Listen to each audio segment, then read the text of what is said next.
Hello, welcome everyone, wherever you're looking, whether you're in Facebook, LinkedIn, or YouTube. I'm here with the wonderful Avril Anderson, and Avril is a coach, mentor to female entrepreneurs ready to create a thriving mindset and business. So if you are wondering about how to look after yourself, you feel like you're spinning a lot of plates. There's your life, there's your family, there's your business, and you'll think, well, how can I do this all? You're in the right episode today as we talk about self-care and how to overcome overwhelm. So welcome, Avril. Thank you for coming today. Thanks so much for having me, Bev. It's lovely to be here. So tell me a little bit about you. I don't know whether I introduced you correctly. I'm sure there's a lot more there. Tell me what you do, where you're from, and why you do what you do. Absolutely. You did a fantastic introduction, so you kind of captured it there. So yes, I'm a business coach and mentor for female entrepreneurs who are really just feeling what I sort of say trapped in or capped by their business. So they're trading time for money. They're feeling like they're not quite sure how to scale their business sustainably, and they're starting to feel maybe a little bit burnt out, worn out by this whole thing called entrepreneurship. And I'm based here in the lovely north of Ireland, so Northern Ireland, just outside Belfast. And you can say, why do I do what I do? Because I see so many female entrepreneurs with so much skill, so much talent, so many gifts that are just held back or just give up on their businesses or just feel exhausted by them. And I'm here to make sure that women can have that thriving business and that mindset to match, that they don't have to feel like they're restricted by their business. They see their business as something that supports them as much as they support it. Yeah.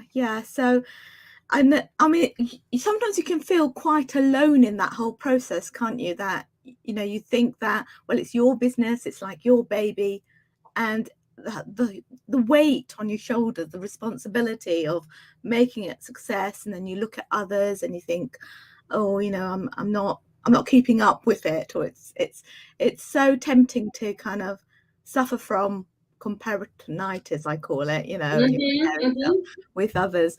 So what kind of problems do people come to you for? So really, in terms of, and you hit the nail on the head there, and I love the fact that you talked about comparisonitis because it's such a big thing, right? So we have these beautiful gifts and talents and skills, and people want it. And naturally, we start businesses because we predominantly want to help people advance and get further on, or find a solution to their problem, or have a transformation. And often, very quickly, I see clients becoming very disillusioned with, but like, I'm looking on all these social profiles and people are like, having that jet set lifestyle, and people are hitting these XK months, and a lot of people don't start business necessarily for the 6, 7, 8 figure years. Okay. And there's nothing wrong with starting your business for that, but I call it the superficial success trap.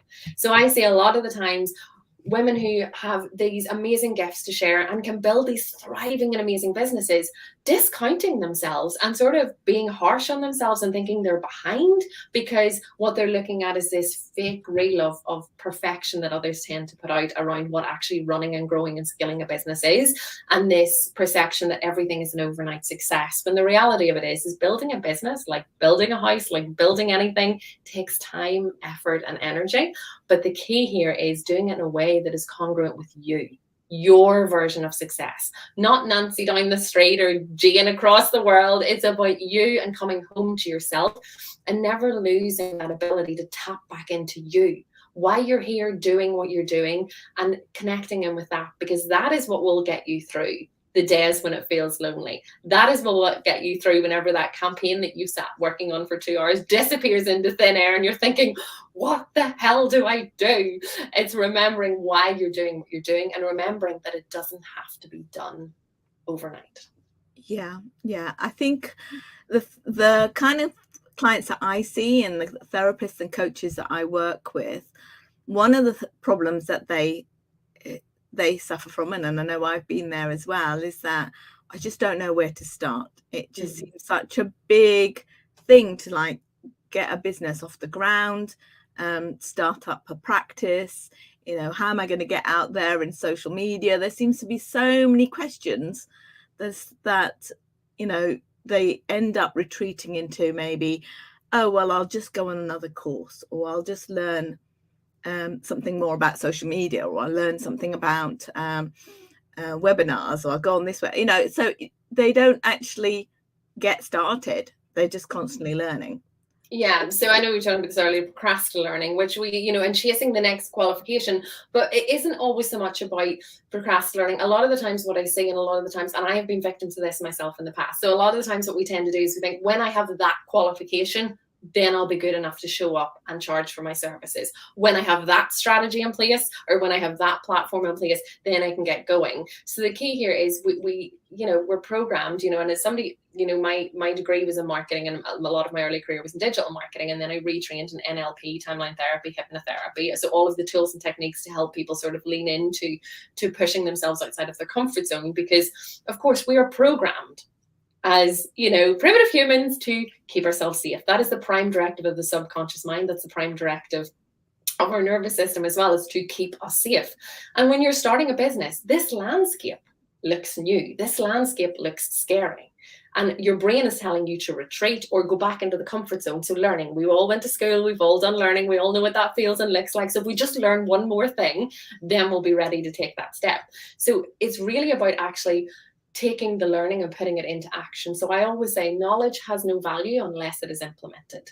Yeah. But you've got to remember that there's a gap there. That gap isn't always straightforward. It's not just a case of sometimes doing the thing that we want to do. Otherwise, everyone will be doing Facebook Lives and showing up and talking stories and standing on stages. But for a lot of people starting out in business, that's alien to them. Exactly what you said. So it's like, but where do I start?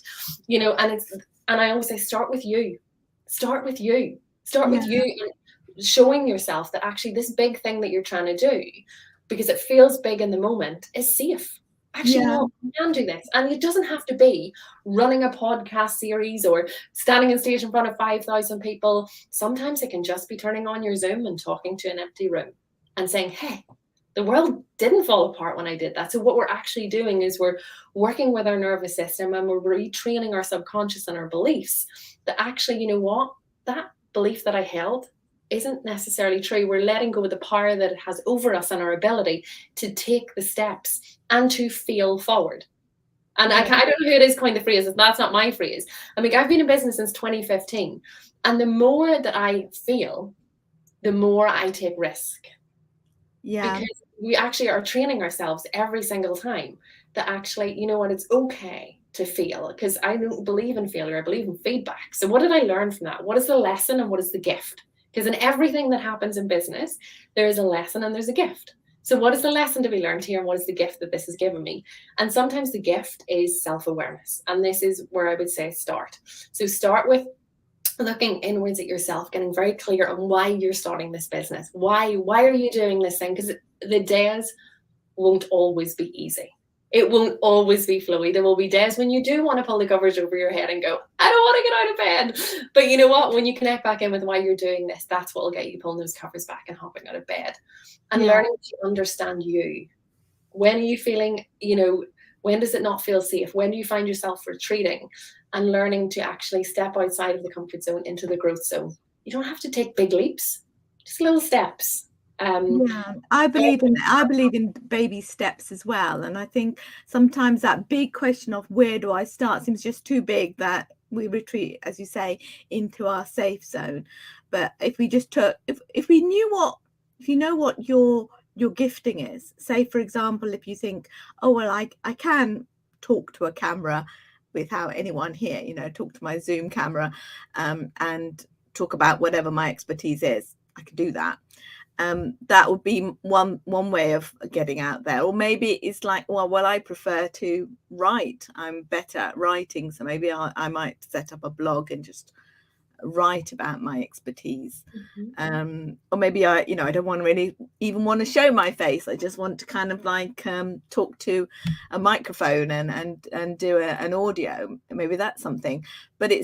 But all those things require a little bit of risk, isn't it, in order to get out there? And if you're not feeling 100%, or you're not feeling like your self-confidence, your self-worth is really low, what sort of things could you do then?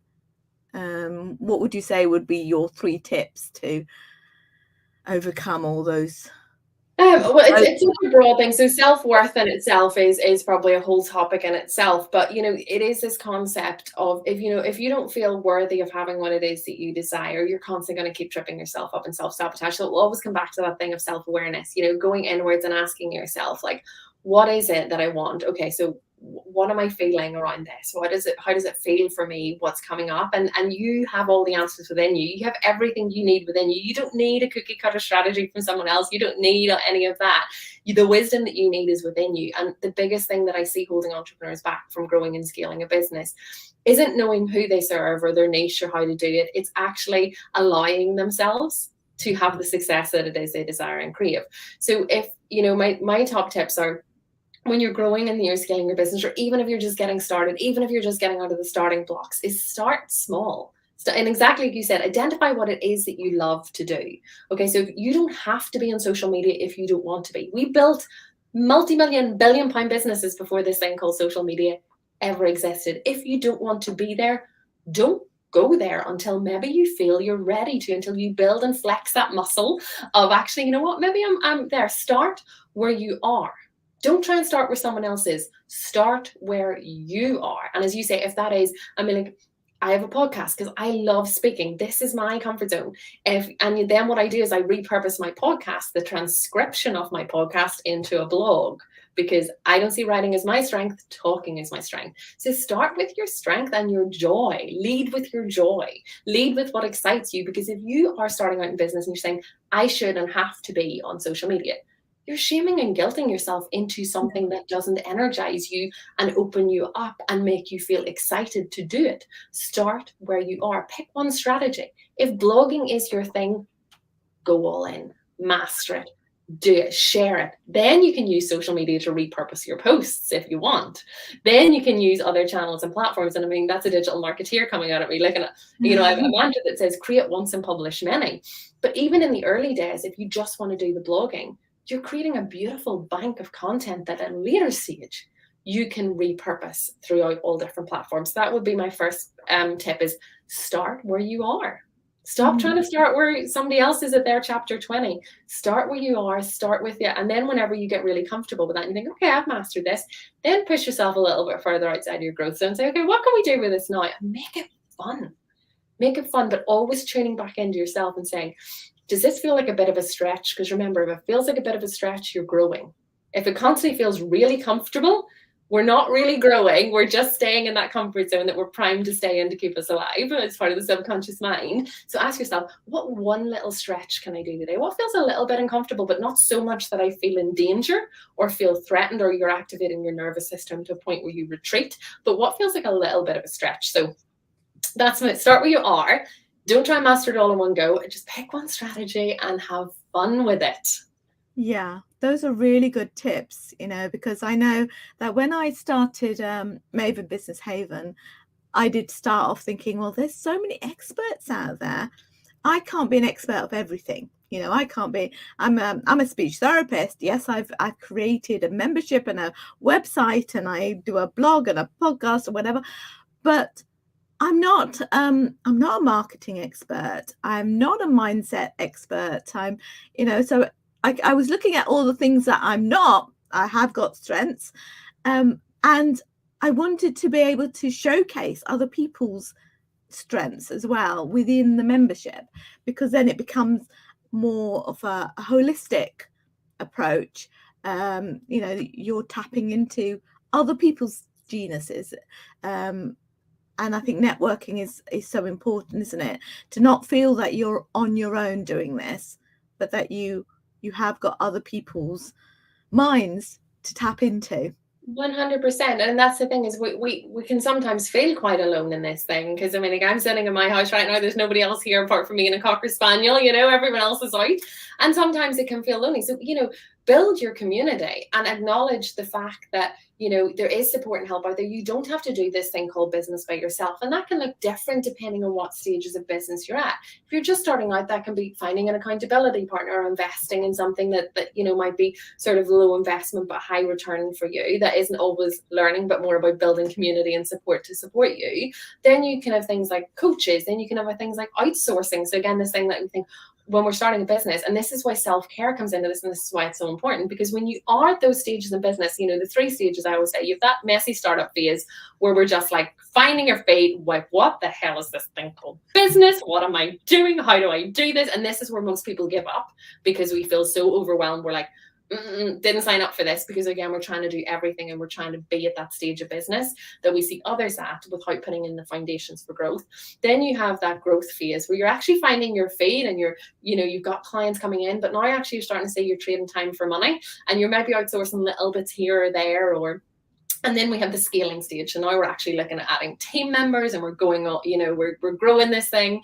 So, even when you're at that starting phase, sometimes this is, different stages, it'll look different in terms of the stress test of being an entrepreneur. But in those early stages, it is very much, we're pouring our heart and souls into this. We're trying to get it off the ground. And I see people, so many at this stage, going, I can't do this anymore. And I burnt myself out in my first business in 2015 by doing exactly this. I was still working in corporate 3 days a week. I started a marketing consultancy, which took off quicker than I ever thought it would. And I'm very grateful for that. And then my daughter came along in 2018. And somewhere between, 2015 to 2018, I started to feel really burnt out, because now I was being a mother, and that was a whole new thing to navigate, right? This whole thing called parenthood. And then I was still working in a, 3-day-a-week corporate job that was more like full-time job, condensed into 3 days a week. And then I was running the consultancy. And it was that point that I, really started to burn out and thought, I can't keep doing this. I can't keep doing this. So something's got to give. And I wasn't willing to compromise on any of those things at that point. So what I actually realized was I actually have to start running my business like a business and treating myself like a CEO. And that means putting in boundaries, taking care of myself, looking at how this business needs to run to support me as much as I support it, and looking at the structure. So in terms of looking at that is start to look at you and how you're looking after yourself. Because the thing is, no matter what stage, unless you're at that scaling stage and you have a big team and you're able to just step out of the business and do it that way, or unless you've built your business to scale sustainably using systems and automation, you're still going to be probably at this stage intrinsic to your business. So if you can't turn up to your coaching or therapy sessions, nobody else can turn up for you. You're the coach, you're the therapist. So look after yourself. And what I mean by self-care isn't always looking at, I wasn't sure, I was like, oh, I've gone. All right. It isn't always looking at, and I don't want to reduce it to the simple thing of like bubble baths and books, that, because that is important self-care. I will be there in the middle of the day for a bubble bath anytime. But self-care as an entrepreneur looks very different to what we would traditionally look at it as. It is looking after your mindset and your body. So I always say, every day aim to move your body and still your mind. But as an entrepreneur, self-care looks like saying no, setting boundaries. It looks like actually knowing your finances and not hiding from your finances. And so empowering yourself to really own the direction and the trajectory of your business. Self-care is about understanding that we need to let go of things. So for me, a big part of self-care is actually letting go of the ego, letting go of limiting beliefs, letting go of past trauma, because nothing will hold a mirror up to you to show you what needs healed is in terms of you as the person as the whole. Then I always say there's 2 things. Number 1 is starting a business, and number 2 is becoming a parent. Nothing will show you what you need to heal within yourself and let go of to do that. And also the other element of that is what I call leaning in. So leaning into this beautiful feminine energy, your intuition, trusting yourself, building this trust and this self-belief and self-worth within yourself, leaning into the fact that you're here and you're doing this thing. You wouldn't have started your business, right? You wouldn't have had this calling to start your business unless it was absolutely possible for you, and that everything that you desire is already available to you. So it's learning to lean into, because often in that startup phase, we're in that masculine energy, a lot of doing, right? So we're we're shuffling, and we're trying to get dinner on the table, and then we're hopping back to do a blog, and then we have to run out and do something, then we have to come home, and we're like, oh God, I've got that call. And so, I will never sit back and say, oh, starting a business is really easy, it's simple. It takes work, guys. So what we got to do is look after ourselves there and learn to actually balance that masculine doing with sitting in the beautiful feminine of trust and intuition and letting yourself be guided into the next step. Yeah, that's a really good point. So, I mean, you talked about like financial self-care, sort of physical self-care. Are there other components of self-care that you would think we have a course called the CEO Self-Care Society. Yeah, In I that was going to share that actually. So let me just share the screen so we can see that in action. Yeah, so in there we do have a module called the 8 Dimensions of Self-Care, and we actually, inside one of the modules, we dive into actually looking at all the 8 dimensions of self-care. So, spiritual, financial, intellectual, physical, emotional. So really diving into actually looking at those and actually creating what we call your self-care plan. So actually really looking at how to create your self-care plan, and we dive into all of the dimensions. And this is such a powerful tool because it allows you to really bring your focus and your energy to looking after yourself and creating those CEO habits so that you can start running your business from that place of actually, feeling like you are the CEO of your life and your business, because you are. And around here at Avril Anderson, what CEO stands for is actually connected embodied ownership. So when we talk about being the CEO of your business, we talk about taking connected embodied ownership of your business. You're connected to yourself and your business. You're embodying the version of yourself who is the CEO of your business. You're embodying that version of yourself who has everything she desires because it's available to you. And ownership is taking ownership of your business, ownership of the direction, ownership of everything that's available to you. So we're not here for the traditional term CEO, because when I ask most people to close their eyes and envisage a CEO, for me, what most people see is a middle-aged man in a dowdy grey suit at the front of a boardroom. And I'm like, that's not what CEO means around here. We're all about taking connected, embodied ownership of your journey, because business is a journey, and looking after yourself as the most powerful asset you will ever own in your business. Yeah. Your gifts, your story, and you. Yeah, that's amazing. I'm just definitely going to check that out myself. So when for people to get to know you, you're at avrilanderson.com, is that right? Avrilanderson.com, yeah, that's our website. And then you'll find me most of the time living over on Instagram, so at @avrilanderson_.